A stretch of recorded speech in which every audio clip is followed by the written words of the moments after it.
E nello spazio forse non ci andrà mai la maestra siciliana autrice della foto astronomica del giorno scelta dalla NASA e pubblicata sul proprio sito. Nello scatto è riuscita a catturare il raggio verde. Roberta Badaloni.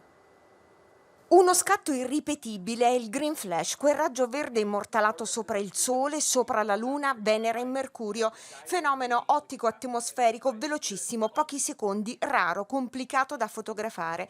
Una rifrazione dei raggi solari attraverso l'atmosfera, rubato al cielo siciliano dall'obiettivo di Marcella, 45 anni, insegnante alle elementari, innamorata e appassionata dei misteri dello spazio. Mi affascina osservare il cielo perché mi piace proprio astrarmi e quindi portarmi un po' fuori da quello che è il quotidiano e proiettarmi verso una dimensione che ha ancora molte domande irrisolte. Da Ragusa al sito della NASA, dove Marcella è finita già 3 volte, è sempre lei l'autrice della foto all'analema del Sole, il percorso apparente a forma di 8 che compie in un anno la somma di centinaia di scatti da gennaio a dicembre, stesso punto, stessa ora, le 16:45. È il fascino di una natura, dice Marcella, che spesso è data per scontata e rimane per questo inosservata. Per me il cielo non è solo la notte, il cielo è anche il giorno, le nuvole, gli arcobaleni e i colori che si verificano durante appunto i fenomeni ottici atmosferici come quello che può essere il raggio verde.